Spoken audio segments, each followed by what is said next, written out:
If anybody thinks of Benjamin Harrison, and very few people do, they think of him as the guy whose presidency is sandwiched between the two terms of Grover Cleveland. But the 23rd President of the United States is much more than the answer to a trivia question. One could make the case that Harrison was among the most consequential single-term presidents in American history. Here's just a partial list of what he accomplished in 4 years. Pushed through the first serious legislation to protect consumers, the Meat Inspection Act.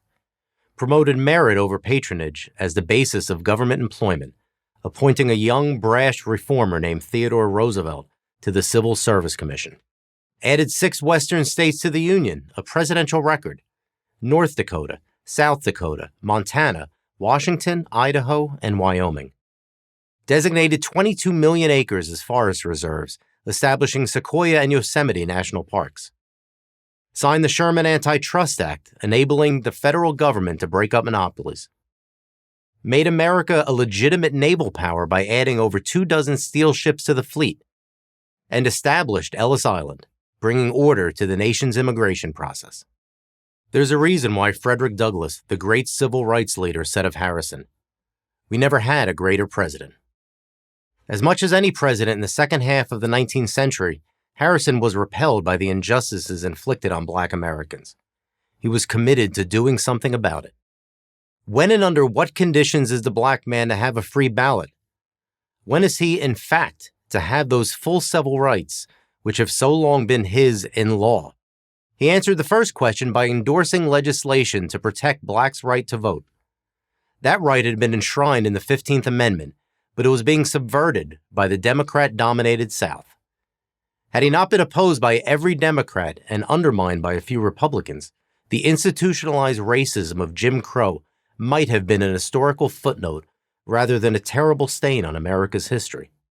Cynics might say, since Blacks voted almost 100% Republican, Harrison had every reason to push such legislation. But Harrison was more than a politician. He was a deeply moral person. His views on the treatment of Black Americans were well established before he entered the White House. No one came to that residence with a better pedigree than Harrison. His great-grandfather, Benjamin Harrison V, signed the Declaration of Independence. His grandfather, William Henry Harrison, was the 9th President of the United States, and his father, John Scott Harrison, served in the House of Representatives. Benjamin Harrison was born on August 20th, 1833 in North Bend, Ohio. Although always aware of his impressive lineage, he never used it to his own advantage. As he told an audience early in his career, "I want it understood that I am the grandson of nobody. I believe that every man should stand on his own merits." He attended Miami University in Ohio to be close to his future wife, Caroline Scott. After graduation, he and his new bride moved to Indianapolis, where Harrison practiced law. With his strong anti-slavery leanings, he also joined the Republican Party almost as soon as it was formed. Then, in 1862, he left his now prosperous legal career to enlist in the Union Army. Like future presidents Hayes, Garfield, and McKinley, he served with distinction, rising from colonel to brigadier general. He saw heavy action under General Sherman in the Atlanta campaign. After the war, Harrison returned to the law, becoming one of the leading attorneys in Indiana. In 1881, he was elected to the U.S. Senate. Once again, he distinguished himself as a model public servant, honest, hardworking, and in Harrison's case, a gifted orator. These qualities earned him serious consideration in the race for the 1888 Republican nomination for president. Harrison wasn't anyone's first choice, but he was everyone's second choice. That proved good enough. He won the nomination in a field of 7 candidates on the 8th ballot. And then he beat sitting Democratic President Grover Cleveland. Harrison won by combining something old with something new. The old was high tariffs to protect American businesses from foreign competition, a Republican staple since Lincoln. The new was generous pensions to Civil War veterans, a popular policy Cleveland strongly opposed. It was a very close election. Cleveland won more votes, but Harrison won the Electoral College, and thus the presidency. Workmanlike in everything he did, Harrison's 4 years in office, as I've already described, were incredibly productive.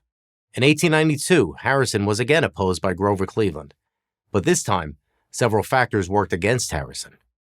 The Civil War pensions busted the budget, consuming almost 40% of total spending, resulting in the first billion-dollar Congress. The high tariffs that had helped Harrison win in 1888 by protecting industry in the East alienated farmers and ranchers in the West. No less damaging but much more tragic, his wife Caroline was dying of tuberculosis. Harrison refused to leave her side and never campaigned on his own behalf. 2 weeks before the election, she died. So stricken with grief was Harrison he barely noticed he had lost. I'm Louis Picone, author of The President is Dead for Prager University. Thank you for watching this video. To keep PragerU videos free, please consider making a tax-deductible donation.